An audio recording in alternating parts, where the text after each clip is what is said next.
Дорогие друзья, всем привет! С вами подкаст «Чай с молоком», и мы его ведущие, я, Жибек Сиитова. И Гаухар Жакимова. В этом подкасте мы будем разговаривать о моментах переезда в Европу, о трудностях, с которыми мы сталкивались, или о каких-то положительных и приятных моментах. И в целом о жизни за границей, а конкретно в нашем случае жизни в Италии. Сегодня наш первый выпуск, поэтому не судите строго. Если после выпуска у вас останутся вопросы, пожалуйста, пишите их в комментариях. Ну что, привет! Как твое настроение сейчас, Гухар? Привет еще раз. У меня, в принципе, хорошее. Сегодня вот понедельник, чуть-чуть он тяжелый, потому что я работаю по казахстанскому времени, и у них уже разгар дня. Поэтому чуть-чуть нагружено. Как твое настроение?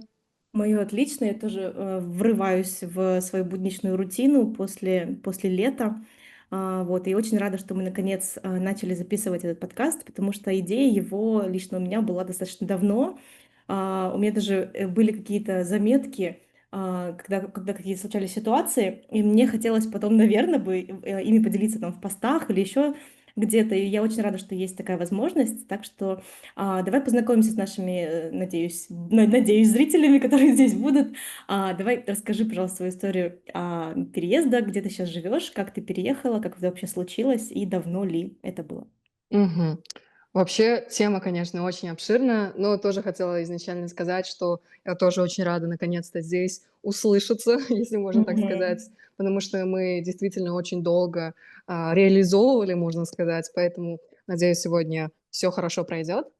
Теперь касательно моей истории. Я живу в Италии, можно сказать, уже 3 года ровно, потому что я переехала в Италию в 22 году, 8 октября. Сегодня у нас 6 октября. Да, через 2 дня у Вау, ты меня даже будет дату помнишь. юбилей.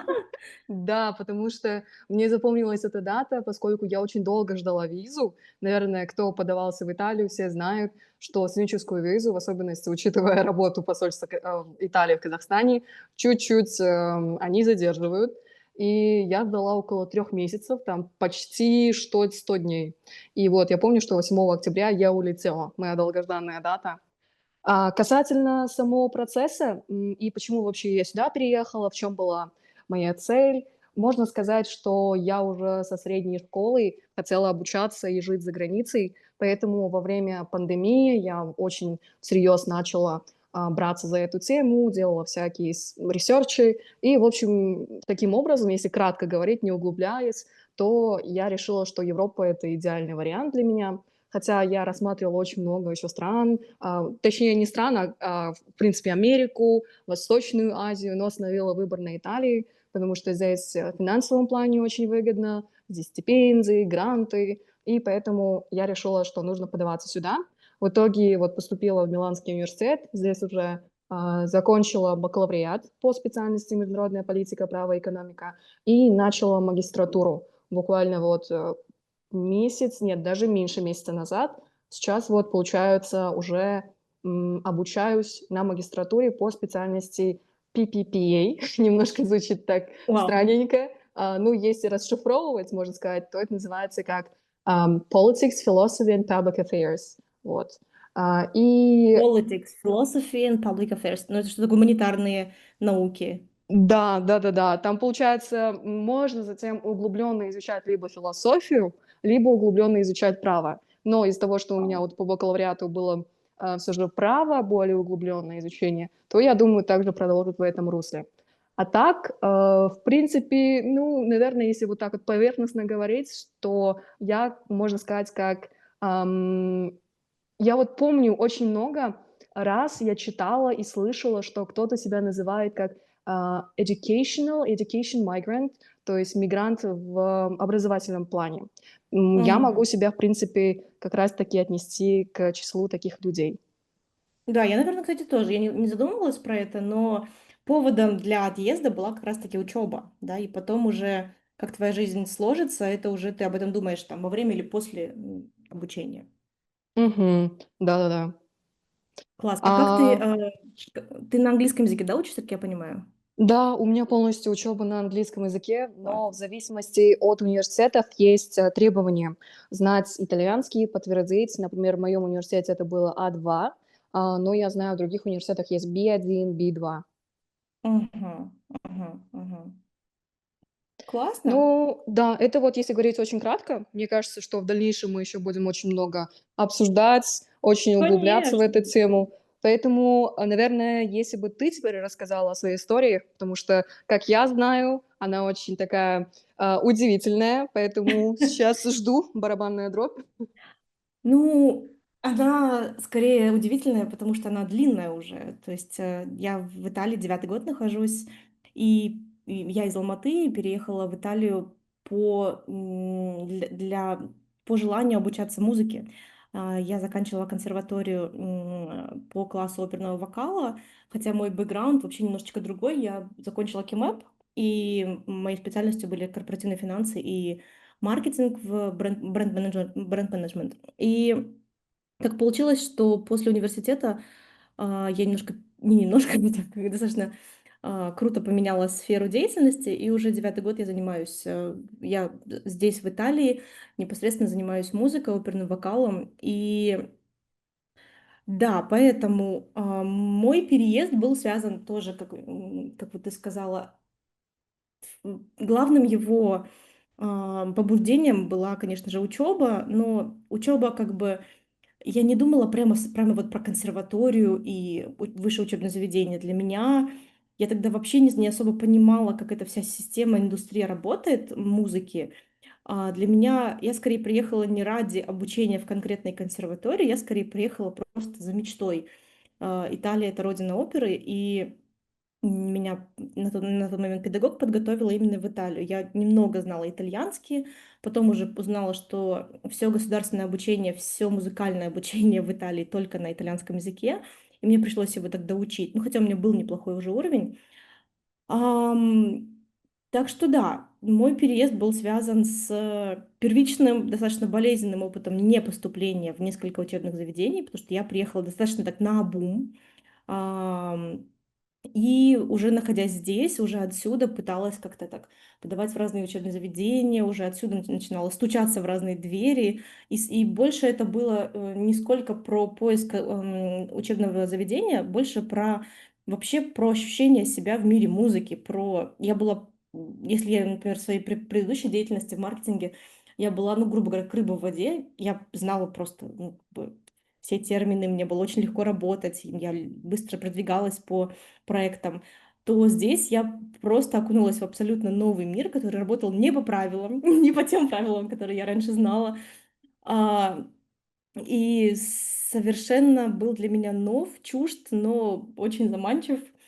С тех пор прошло много времени, я переезжала очень много по Италии, и сейчас я живу около Милана, на Озерикомо, и здесь все еще работаю над голосом, все еще я поняла, что после консерватории нужно, нужно как минимум еще одна жизнь, чтобы освоить этот сложнейший навык оперного вокала, потому что это сложная психофизиологическая деятельность. Вот, и да, получается, что я столкнулась также с ковидом. Почти вся моя консерваторская деятельность была во время ковида. Столкнулась тоже с бюрократией, ну и об этом тоже можем отдельно поговорить. Получение гранта, стипендии и так далее, и так далее. И сейчас тоже как бы благодаря тому, что я, наверное, все камни просто преткновения, я просто все, бинго просто собрала, мне кажется, все какие-то казусы, которые были, мне там и в визе отказывали, в ВНЖ отказывали, и почти депортировали. В общем, много чего было. Благодаря тому, что весь этот опыт со мной случился, я сейчас помогаю ребятам поступать и рассказываю, как не наступать на все эти грабли, в том числе, потому что я знаю, насколько это болезненный был опыт. Я очень надеюсь, что твой опыт был менее болезненным, мы сейчас тоже про это поговорим. И я думаю, одна из причин, почему мы вообще с тобой здесь собрались, это, ну, как-то рассказать, тем, кто, возможно, хочет, или тем, кто только недавно приехал, как, возможно, избежать стрессов, ну, и сказать, что даже если вы сейчас в стрессе или вы проходите не самый легкий период, вы такие не одни, есть люди, которые ам, также были на вашем месте и успешно или не успешно, но это все преодолели.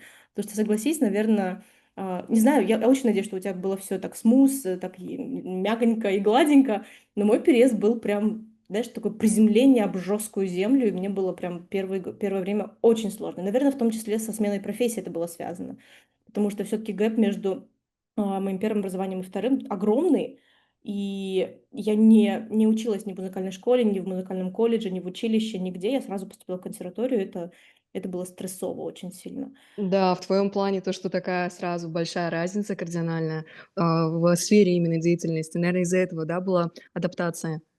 Да, то есть мы как бы все проходим адаптационный какой-то период, да, у нас тут есть моменты cultural shock и так далее, но все это, конечно, в моем случае, это все наслоилось еще и на стресс от перемены деятельности, потому что, знаешь, есть такой момент, что когда ты переезжаешь, сейчас давай выйдем, да, за рамки обучения, когда ты переезжаешь в новую страну, а, я вот сейчас боюсь наврать эту цитату, но даже дворник круче тебя, потому что дворник здесь адаптированный, он говорит на местном языке, и ты теряешь все свои столпы, на которых вообще твоя жизнь стояла. То есть у тебя нет ни социального твоего круга, возможно, у тебя какой-то либо потери денежно-экономической стабильности, либо какой-то просадок небольшой. И хорошо, если я сейчас то, что говорю, для тебя новое и странное, если в том случае, опять же, этого не было, сейчас ты тоже расскажешь. Но часто бывает такое, что переезд, он происходит с каким-то просадком, с какой-то, со стрессом. Вот. У тебя, когда ты переехала, было что-то такое, или тебе было комфортно? И, по-моему, твоя история более позитивная, чем моя. На самом деле, как посмотреть, вообще я всегда, когда оглядываюсь назад на мою как раз-таки фазу переезда, можно сказать так, то мне кажется, что было очень даже хорошо. То есть я, в принципе, оптимист, поэтому, может быть, если бы я сейчас перескажу эту историю, возможно, это и не так уж и оптимистично было.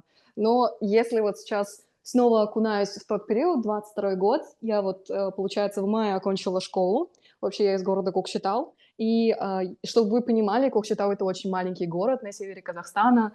И когда я поступила в Миланский университет, моя школа, директор, практически 2 или 3 телеканала местных, они начали снимать репортажи об этом. Э, Вау! да, и получается, многие были на слуху, поскольку я еще была активисткой большой, там чуть ли не аким нашего города и области тоже поздравляли. И, вот с такими, Стала местной получается, звездой благодаря этому, да, да? да-да-да-да-да. И получается, вот с таким вот сопровождением, я улетала. То есть я, конечно, у меня было хорошее приподнятое настроение. Единственное, до переезда меня омрачало, то, что я очень долго ждала визу, но, слава богу, я ее получила. Поэтому в этом плане не было проблем. И когда я прилетела, оказалось ну, в общем, я узнала, что меня должны исключить из университета. О, И да, выяснилось, что на самом деле, когда я подавала заявку, они не учли тот факт, то, что я им заранее говорила, многим комиссиям университетов разных, что у меня нулевой класс и 11 лет школы. Наверное, о. многие знают, что в Европе обучение, в принципе, требует 12-летнее школьное образование, и по этой причине здесь очень много ребят, которые заканчивали либо НИШ, либо другие международные школы. Например, также на моем курсе очень много ребят из НИШа. И когда я хотела узнать у приемных комиссий еще в моем, можно сказать, 11 классе, я писала приемным комиссиям: можете ли вы меня рассмотреть, если вот у меня нулевой класс и 11 лет. И многие говорили, что нет, какие-то университеты сказали да, и я начала подавать заявки, которые вот сказали да и давали зеленый свет в целом. Получается, вот я получила 7 приглашений из разных университетов Италии, выбрала в итоге миланский, прилетела, все было замечательно, уже начала ходить на лекции. И только через месяц, получается, 8 октября я прилетела, в ноябре мне сказали, что, к сожалению, мы не можем финализировать ваше зачисление, потому что вот у вас, оказывается, 11 лет образования. И в итоге я им говорю, что ну я же вас ставила в известность, сделала меня виноватой потом в этой Мгм, ситуации, мгм. и сказали, что, ну, ничего мы не можем сделать, к сожалению, поэтому извините, но вы не сможете учиться.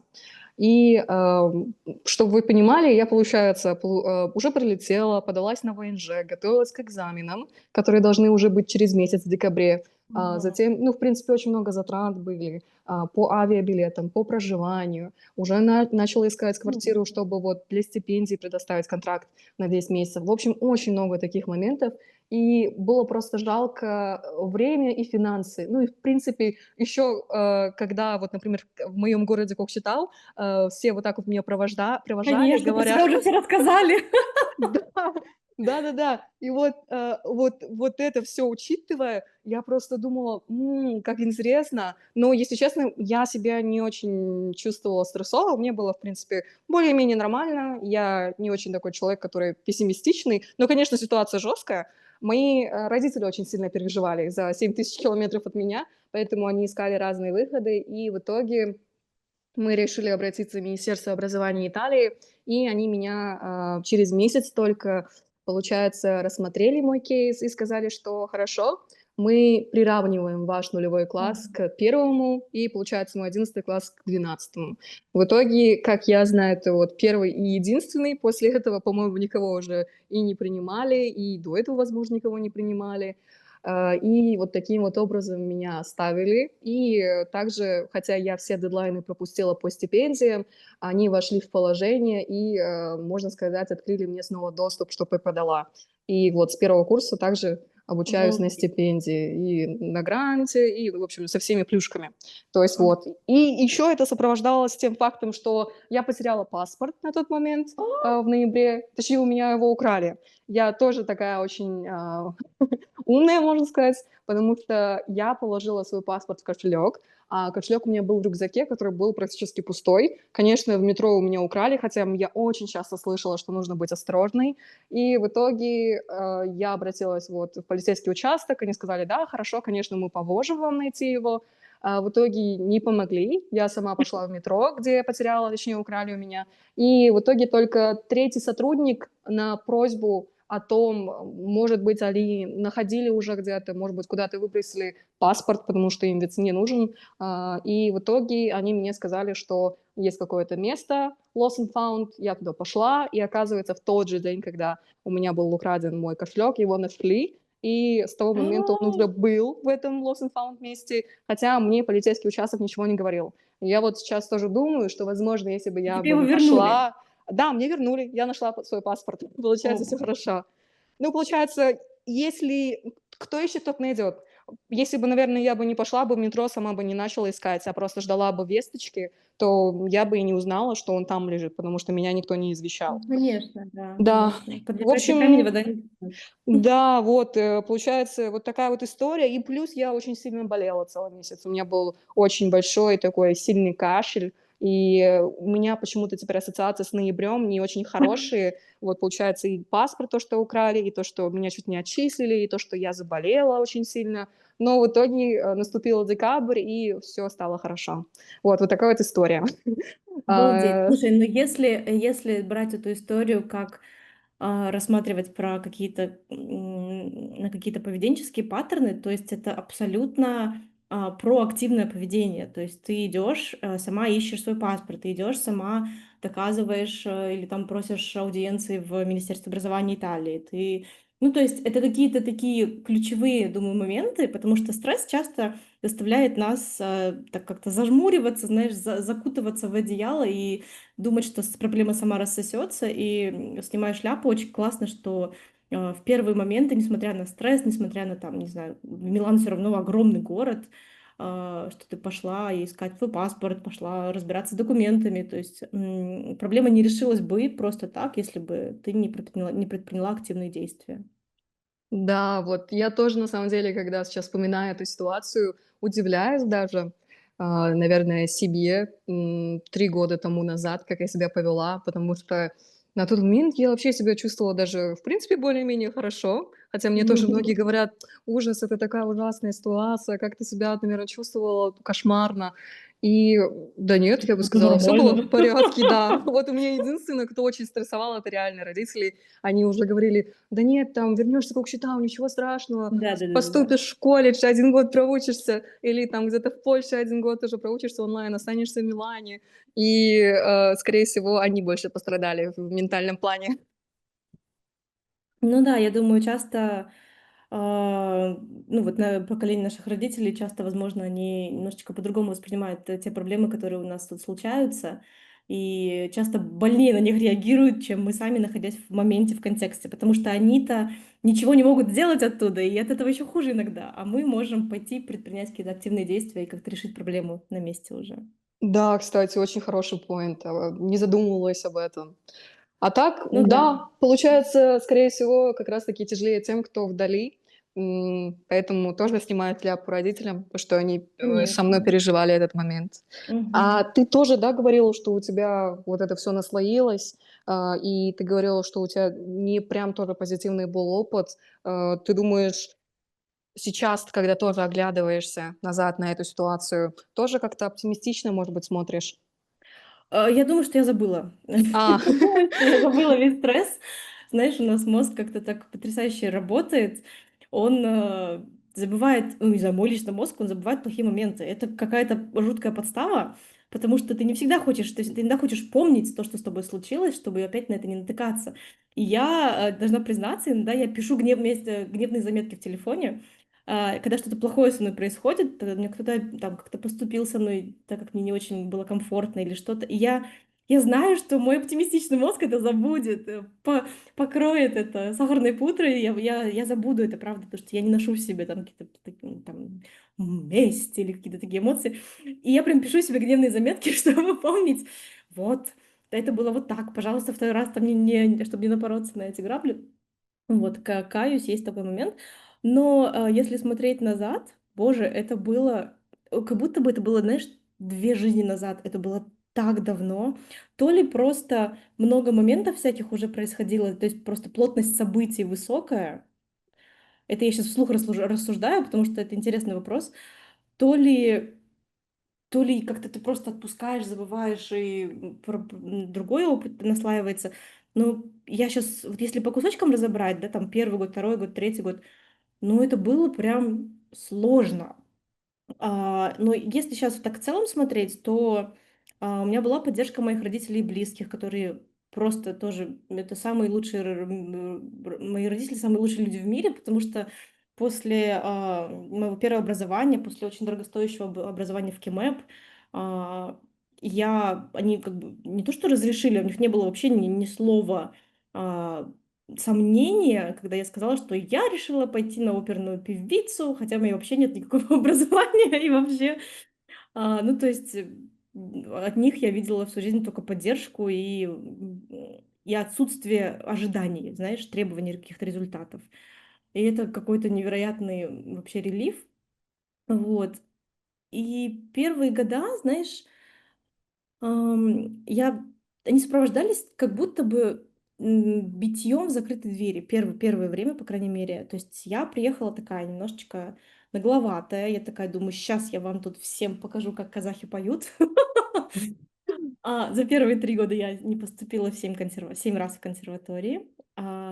Это было, конечно, сложно. Это был crucial опыт.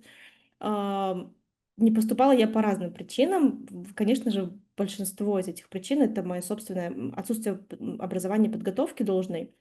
Но в каких-то моментах там были также не очень красивые ситуации, когда мне открыто просто требовали взятки, немалые.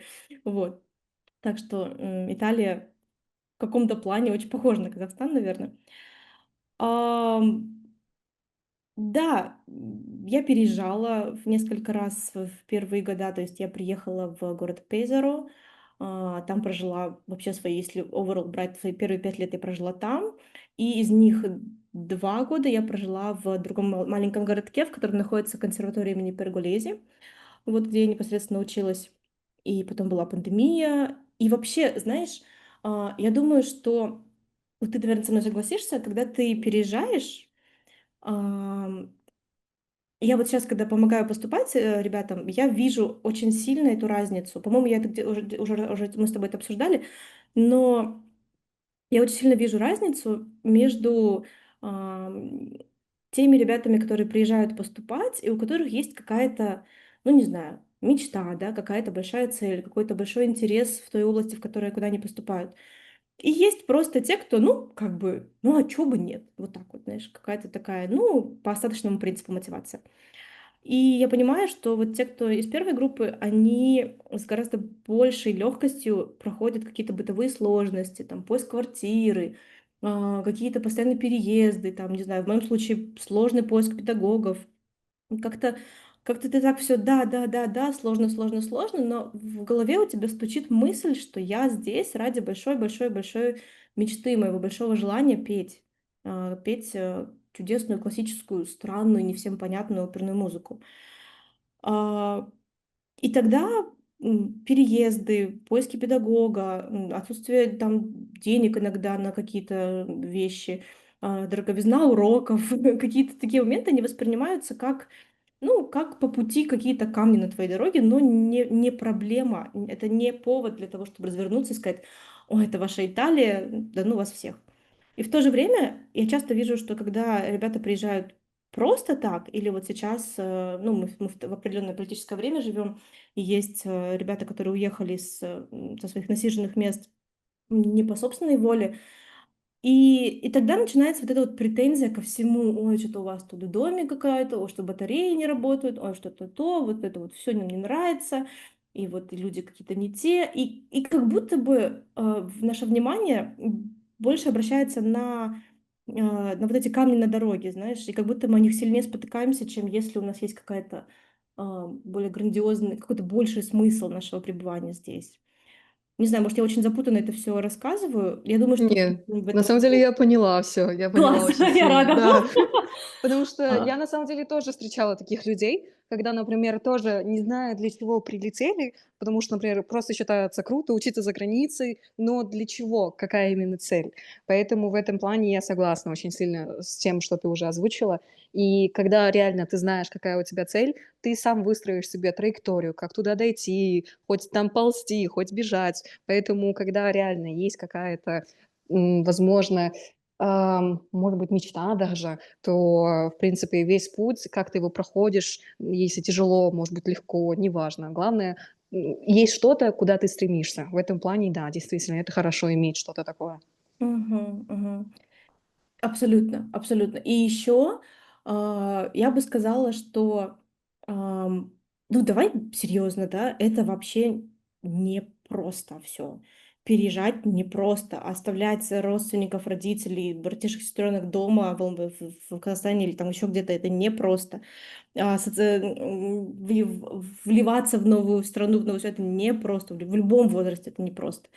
И при этом, если у тебя есть какой-то, знаешь, такой веер поддержки, да, вот здесь мои поддерживают меня близкие люди, вот здесь моя мечта меня поддерживает, здесь меня поддерживают и новые друзья какие-то, здесь меня безумно мотивирует та сфера, которую я выбрала. И если есть вот эти вот моменты, которые, наверное, которые суммарно больше и сильнее, чем негатив и сложности, которых будет очень много, то тогда как-то мы можем сказать, что кризис эмиграции, кризис первых лет, он, возможно, будет более мягким. Вот, поэтому, наверное, один из первых, ну, мы не даем тут никаких советов, но один из первых поинтов, которые важны, да, это иметь какие-то вот эти вот столпы, какие-то опоры. Вот опять же, да, как ты думаешь, вот что родители, возможно, поддержка друзей или, наоборот, поддержка новых друзей, как я сказала, или что может быть помощью на первых этапах? Как ты считаешь? Тоже давай подумаем вместе.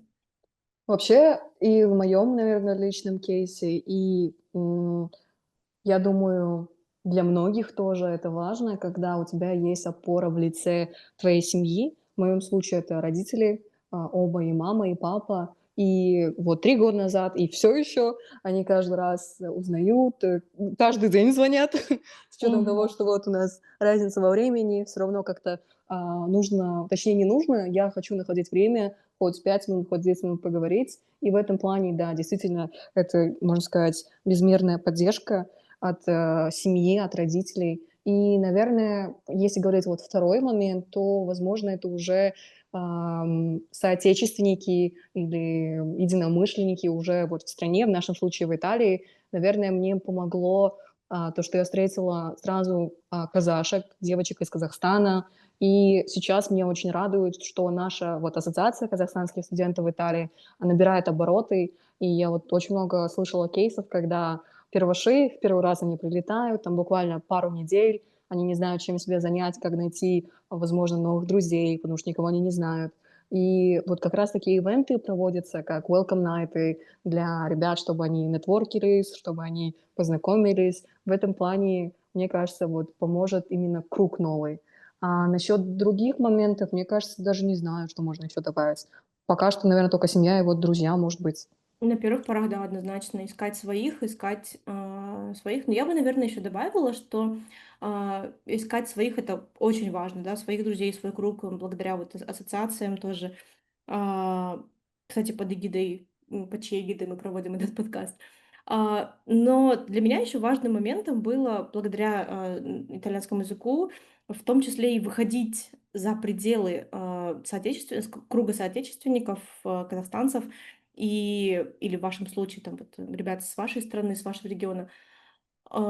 И выходить и знакомиться с итальянцами, с местными. Как-то есть много разных, приложений, Internations те же самые, да, там какие-то мероприятия. И мне помогло очень сильно потихонечку, очень мягонько, да, интегрироваться в среду. Но я еще, в свою очередь, я приехала в очень маленький городок, и, наверное, мне было там легче, потому что у меня не было, знаешь, какого-то вот этого, стресса большого города. Возможно, наоборот, большой город бы помог, потому что Алмата очень большой город. И первое время я чувствовала себя: "Что за деревня? Блин, куда я приехала?" А, вот, и открываться, и выходить немножечко из своего круга привычного, возможно, не сразу, но я думаю, что это тоже полезно. Интеграция должна проходить, но она должна проходить потихонечку и не. Ну, я тут за бережный экологичный подход. Вот. Знаешь, я только что поняла, что у нас были немножко, прям контрастно разные, получается, случаи, обстоятельства, потому что Мгм. я сама из маленького города, вот, по-моему, 150 тысяч жителей, если плюс-минус, может быть, меньше или больше. И я переехала в Милан, и я, например, боялась в первые пора использовать метро. Я даже не знала, как нужно садиться, что нужно оплачивать и так далее. Потому что, по-моему, в Милане 1,5 миллиона жителей. И Да. получается, ты из города Алматы, который самый крупный город в Казахстане, и ты переехала в Пезару, который вот считается маленьким, да, получается? Пезаро 100 тысяч. Но Ага. но после Пезаро я переехала через год вообще в 15-тысячный городок. То есть там было, ну, там было вообще это просто знаешь, вот эта вот крепостная стена вот на холме, вот этот вот замок Мгм. на стенах. Вот один вот этот вот каменный замок, и все. И там жили 15 тысяч человек, а Ну, это для вау. маркета нужно было спускаться вниз с холма с тележкой, и вот там я, конечно, познала, как мне кажется, настоящую Италию, потому что, ну, там не было английского языка, метро и всех вот этих вот, модных крутых штучек. Там был, чувак, который привозил сыр раз в неделю, там был обувной, рынок, и ближайший супермаркет такой более-менее с кассами и современный был там, не знаю, в 40 минутах езды на автобусе. Ну, то есть это прям была глубинка-глубинка. При этом я, а, сейчас помню, что мне там было очень, ну, сначала, конечно, некомфортно, но это было очень уютно. Это было классное место, чтобы заниматься музыкой. Тебя ничто не отвлекает. Нету дискотек, клубов, баров, друзей тоже нету. Вот. Я помню, что я сдружилась с тетечкой, которая с сеньорой, которая цветы продавала, потому что я домой покупала себе подсолнухи, ну, какие-то такие большие яркие цветы, когда зима была еще. И она мне всегда привозила какие-то. И вот мы с ней подружились, была у меня такая подружка. Но зато, может быть, это был катализатором для изучения языка итальянского, да? Абсолютно. Это не просто катализатор, это просто выживание. Ты не могла там А, вообще. выбора не было, да? Абсолютно. Ты либо учишь язык, либо голодная сидишь, потому что супермаркет далеко, а сыр нужно купить сейчас, здесь, в маленькой лавочке. Ну, то есть это было абсолютно как в каких-то, наверное, фильмах, но для меня это не было фильмом, для меня это было скорее: "Боже, а что тут можно Ужастик. по вечерам тут можно, а что вообще?" Ну вот, занималась музыкой, потом нашла тоже, друзей, там были ярмарки всякие, знаешь, там ярмарка, не знаю, там были такие смешные, в общем, ну, так как это крепостной город, там были такие разные на карнавал всякие одеяния, они в разные одеваются старинные платья, рыцарские доспехи и устраивают там какие-то театрализованные шоу. В общем, все очень А, Ну, звучит очень интересно. Мне кажется, твой опыт зато какой он такой Да, уникальный. он необычный, правда. И я помню, как однажды я вышла на рынок в воскресенье, и там был рынок обуви, потому что в регионе Марки там очень много обувных фабрик, там, в принципе, шьются очень большие, отшиваются большие бренды. И я помню, я подошла к одному сеньору и говорю, можно померить вот эти туфли? А он на меня смотрит, как будто я с Луны. И он мне говорит, ты откуда вообще? Я говорю, я из Казахстана, я учу здесь консерватории. А почему ты по-итальянски говоришь? То есть в его мире я вообще была какой-то инопланетянин абсолютный. И, и вот, потом, конечно, я оттуда уехала, но я храню теплые воспоминания об этом очень маленьком городке. Не только теплые, но и сложные. Вот, поэтому да, когда я приехала в Милан первый раз, после вот этого я была, конечно, в шоке, что это что вообще такое? Это разве Италия? Моя Италия другая, моя Италия маленькая и очень уютная, но не такая вот, как Милан. Ну да, большая разница, конечно, была. Но знаешь, зато какой у тебя плюс, то, что ты прилетела, ну вот жила, получается, в этом городке и учила итальянский язык сразу, прям влилась в эту среду, потому что у меня вот такого, наоборот, не было. И я, наоборот, вот хоть третий год уже, получается, 3 года будет, как я здесь живу, но у меня вот пока на уровне B1, B2. Хотя Мгм. я думала, что вот я, вот когда закончу бакалавриат, у меня уже будет на каком-то супер уровне и так далее. И Мгм. вот в этом, может быть, будет минус больших городов. Да, потому что все говорят на итальянском. Ну, давай признаемся сразу, что в Италии в принципе не очень говорят по-итальянски, только вот Милан, Рим и, возможно, какие-то туристические города. Но это круто, что у тебя такой остался, то есть это классно, что ты говоришь на итальянском, на английском, потому что это, наверное, это едва ли, вообще не знаю, один из 3 городов, который говорит в Италии на английском. В другом городе, даже в большом, не знаю, там, в Вероне, в Падуе, в Бергамо, ты не сможешь говорить на английском, ну, не ты, любой человек, потому что там говорят только на итальянском, вот. Ну, в этом плане, И, да. и да, это удобно, это удобно. Да, наверное, нужно поделиться тем, что даже если вы учитесь на английском, то, в принципе, вся жизнь, если вы только не в Милане, как Гаухар, вы будете, наверное, обязаны выучить итальянский. Ну, благо, что он не очень сложный, он, в принципе, такой достаточно комфортный, легкий, его можно там за достаточно быстрое время, если этому уделить внимание, выучить. Вот. Мгм. Да, ну, если честно, я вот, скажу за 3 года моего пребывания в Италии, но тоже это очень грубо говоря. Я в Италии, мне кажется, была максимум от силы, ну, 2-2,5 года. С учетом того, что я вот, на каникулы Мгм. улетала в Казахстан, по 1,5 месяца, 2 месяца, плюс я, Мгм. полгода жила в Словении по обмену и, в Турции и в Словакии по чуть-чуть, там 3-4 месяца. Поэтому, может быть, из того, что у меня так было перерывисто, и я прилетала, потом опять уезжала куда-то, опять возвращалась. И вот из-за этого, возможно, в моем случае было чуть-чуть сложновато Мгм. вникнуть и влиться вообще в эту ситуацию. Но вот снова же, за 3 года у меня почему-то не прям было, таких каких-то итальянских друзей. Я не завела каких-то таких прям знакомств. То есть у меня были однокурсники в этом плане, потому что я знала, что, для того, чтобы изучить, язык, в принципе, нужно иметь окружение. Но, как-то не удалось. И в основном у меня, конечно, вот здесь, больше, наверное, друзей и знакомых из наших стран, вот из Казахстана, Кыргызстана, из СНГ, в Мгм. принципе. Но когда вот удивительно, когда я улетела снова же по обмену, там у меня появилось больше международных друзей, чем за вот это все время, пребывания в Италии. Вот не знаю, но у тебя, как я понимаю, за 9 лет жизни, появились итальянские, да, хорошие друзья? А, Сейчас я хочу прокомментировать сначала твой этот кейс. Мне кажется, что когда ты учишься ну вот, в каком-то городе, например, который говорит по-английски, например, в Милане, то выходить, искать итальянских друзей — это какой-то дополнительный, ну, то есть, я бы сказала, это дополнительный прессинг или стресс в том плане, что если это не происходит натурально, типа там ты пошла на йогу, там все говорят по-итальянски, ты такая влилась, пошла с ними пить кофе, и как-то оно само пошло. Но для этого ведь нужно пойти на эту йогу, для этого нужно как-то себя немножечко пнуть, а когда у тебя принципе, английский создал тебе такую более-менее комфортную зону, сейчас в самом лучшем этого смысле этого слова, и учеба у тебя тоже на английском, то в принципе как-то тебе это, ну не тебе вообще, как-то может быть это и ок, то есть не стоит себя в этом винить, потому что я точно знаю, что есть люди, которые говорят, вот я за первый год нифига не выучил итальянский, зато я общаюсь только со своими там как это, господи, с одной стороны, кто со мной, мой русский речь меня покинуть. С одной стороны, от С одной соотечественники, стороны, как эти люди называются? земляки. Красиво, я хотела сказать односельчане. В общем, у меня такое будет случаться. У меня есть два момента, я иногда забываю слова на разных языках, и я долго рассуждаю. Вот это два моих, прошу простить.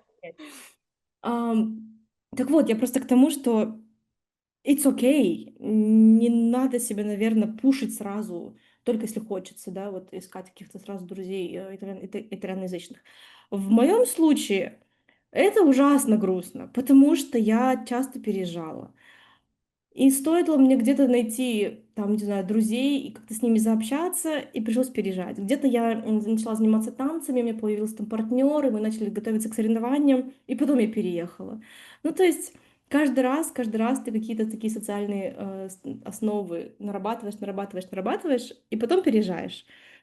И, и с одной стороны, это здорово, потому что ты встречаешь новых людей в новых местах, но каких-то, знаешь, прочных таких связей а, как-то не сформировалось. И, наверное, это повод для немножечко погрустить. Вот, точка. Мгм. Точно. Точка. Чтобы дальше в эту грустную тему не уйти. Ну, Знаешь, вообще. Мгм. у меня такая чуть офф-топ, наверное, будет вкид. Я не люблю, когда мне записывают голосовые сообщения, и я не люблю, когда я записываю голосовые сообщения. И у меня, да и у тебя, у всех, по-моему, есть такая функция, когда ты можешь твой текст, чтобы он преобразовался, ну, в письменный, точнее, твой голос, как Мгм. будто ты записываешь голосовые сообщения. И я, например, как-то говорю телефону, получается, «Привет, восклицательный знак, как твои дела?» Вопросительный знак. У меня хорошо, запятая. Я вот сегодня сделала это и это, точка. И как-то у меня спросили даже несколько раз: «Захар, ты зачем так разговариваешь?» Потому что они думали, что это голосовое сообщение. На самом деле это, такой как помощник, наверное, чтобы преобразовалось в текст. Абсолютно. Вот, и когда ты сказала «точка», я прям вспомнила вот эту ситуацию. Абсолютно, да. Нет, я скорее говорю точка, у меня мама так разговаривает со мной. А ты уже закрыла вопросительный знак? Но я скорее сказала точка, потому что мне бы, наверное, сегодня не хотелось предложить эту мысль, потому что для меня она немножечко грустненькая. Но я понимаю, что это вообще вопрос окружения близких друзей и, ну, вообще друзей, это важный вопрос в моменте переезда, поэтому я думаю, что мы его разовьем, но уже не в этом, не сегодня. Вот. И вообще, я рада, что мы сегодня подняли много-много-много разных каких-то моментов, учитывая, что это наш первый подкаст, я вижу какой-то горизонт разных-разных тем. И я хотела вот эту мысль еще вначале сказать. Подождите, я сейчас ее все-таки договорю. Мгм. А, и мне кажется, что когда ты переезжаешь, вот согласишься ты со мной или нет, когда ты переезжаешь, у тебя резко становится много времени наедине с собой. М, ну, если честно, я уже не очень помню, что было 3 года назад, но из-за Да. того, что я на самом деле была достаточно одна еще и в Казахстане, в том Мгм. плане, что у меня хоть и имеется двое старших братьев, нас трое в семье, и вот и мама с папой, но из того, что разница имелась, они уже, когда окончили школу, я только была вот в начальных классах. То есть они О, уже уехали из гнездышка, упорхнули, и я была как будто единственным ребенком. И родители, соответственно, дома, ой, точнее, на работе, а я дома, либо в школе. И в этом плане у меня всегда было достаточно времени наедине с собой. И я плюс тот человек, который любит пойти в кинотеатр одна, там, поесть где-то одна. класс. Поэтому в этом плане у меня не было такого момента, что я задумалась, ну, я так много времени одна провожу, как переехала. Я, наоборот, Мгм. люблю там как-то, не знаю, свидание само собой, сама собой провести. То Кайф, есть в этом плане. кайф. Это супер круто, потому что у меня, видимо, было какое-то немножко такое удивление, когда я обнаружила, что у меня больше времени одной, чем я думала у меня будет. И вот в этой пустоте как будто бы, вот смотри, сейчас я опять постараюсь очень сформулировать свои мысли. У меня есть ощущение, что когда ты переезжаешь, а, ты встречаешься с разными своими, сторонами. Ну, вот как мне кажется, у нас в Казахстане достаточно традиционный, уклад. Сейчас уже, конечно, все не так, но это как бы сначала ты живешь как девочка с родителями, потом переходишь как бы в семью мужа. Сейчас, конечно, меньше таких случаев, когда прям вот так всё встык. Ну и как бы живешь, и у тебя нету какого-то вот этого момента, когда ты живешь одна. И ты вообще понимаешь, я люблю. Сейчас на богохульное, да, я вообще люблю бешбармак или нет? Я вообще люблю ужинать. Вау. Я не люблю вообще вечером что-то есть. Я вообще люблю чай или я хочу, не знаю, пить, не знаю, что-то ещё. То есть ты через такие какие-то моменты, когда ты остаешься в вакууме, можно сказать, ты знакомишься с самим собой. И классно, если ты узнаешь, что ты, добрый, отзывчивый, позитивный, вот как в твоем случае, оптимистичный. Это классно, это тебе поднимает настроение, дает какие-то крылья. Но иногда в эмиграции ты узнаешь, что ты гневливый, жадный, злобный в чем то мстительный, там, злопамятный или там легко раздражаешься, да. То есть ты, правда, помещаясь в этот вакуум в какой-то степени, или в новую среду, ты правда сталкиваешься с собой, и это очень классный момент, а, чтобы познакомиться вот с тем, с которой ты не в социуме какой-то, не в семье, не в рамках там, не с партнером со своим, а вот именно с собой. И для меня это стало началом какой-то, ну вот, процесса какой-то саморефлексии. А, вот, в общем, вот про это, наверное, мне было бы что сказать. Особенно учитывая профессию, в которой я сейчас, которая, в принципе, достаточно одинокая профессия. То есть ты как фигурист-одиночник, знаешь, ты катаешься, ты как бы ты есть твой организм, ты есть твоя мышца, ты есть твой инструмент, ты и все. То есть, и вот в Мгм. этом плане спортсмена, наверное, созвучно будет то, что люди искусства чувствуют, возможно, в чем-то. Вот.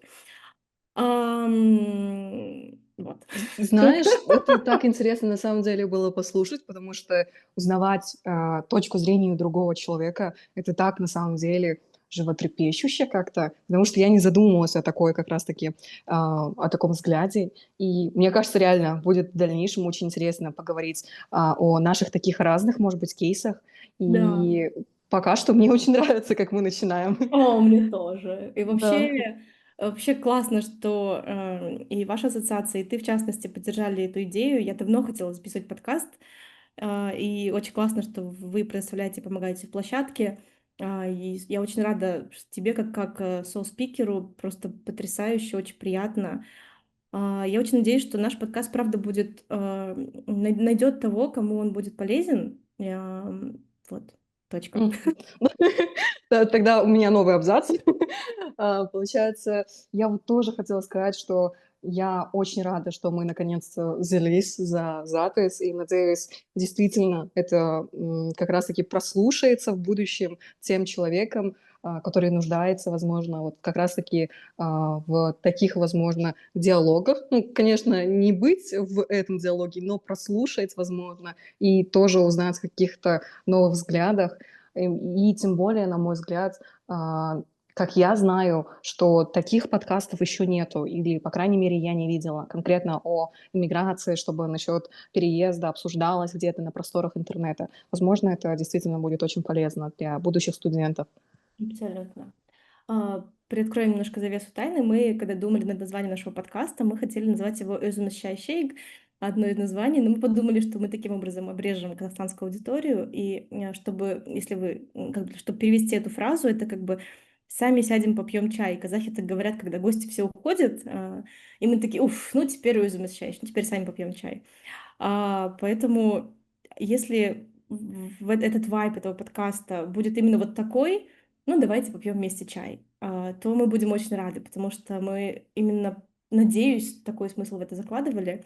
А если у вас будут какие-то вопросы, это уже обращение к аудитории, если у вас будут какие-то вопросы или желание рассмотрения каких-то тем, или какие-то болезненные, возможно, моменты, которые бы мы могли как-то обсудить. Или, в общем, вы можете писать в комментариях, вы можете писать мне или Гаухару в личку даже, все будет абсолютно анонимно, да, я думаю, не будет проблем, если Мгм. Конечно. какие-то вопросы. Я такая раскатала губы, сейчас нас будут слушать много людей, писать нам в личку. Ну ладно, я сейчас шучу, но если правда, вам есть, задать есть что спросить, мы всегда открыты, надеюсь. Вот, точно. Точка, да? Надо прекращать с этим. Кажется, это будет еще долго с нами. Кажется, нам пора поставить точку на сегодня. Вот, как у тебя настроение? У меня, знаешь, очень даже стало хорошо в плане, Мгм. что до этого чуть-чуть я чувствовала, наверное, усталость. Сейчас у меня Мгм. какая-то энергия появилась. Как в Знаешь, у твоем меня плане? абсолютно такое же ощущение, да, потому что Да? Здорово. я чё-то проснулась немножко какая-то вялая, а потом с тобой болтали, и я поняла, что мне очень-очень комфортно, и у меня появилась энергия и желание записываться дальше. Вот. Согласна, согласна. Восклицательный знак. Восклицательный знак, 3 восклицательных знака. Да. Ну что, Да-да-да. будем прощаться потихонечку? Да, давай. Нужно, конечно, да, на такой хорошей ноте заканчивать. Да. Спасибо тебе большое, Гахар. Мне было очень приятно, и мы очень надеемся, что то намерение, которое мы закладываем, записывая этот подкаст, намерение, создать, поддерживающее поле для тех, кто, либо собирается в эмиграцию, либо собирается на учебу, либо уже приехал, либо уже долго здесь. Создать поддерживающее поле и дать понять, что, в чем то наши вопросы, наши сложности, наши какие-то приятные моменты, все они схожи, и вы никогда не одни. Всегда есть люди, которые проходят примерно через что-то похожее или уже прошли. Так что, будем на связи и пейте чай с молоком. Да, обязательно услышимся. До новых встреч. До новых встреч. Всем пока. Спасибо.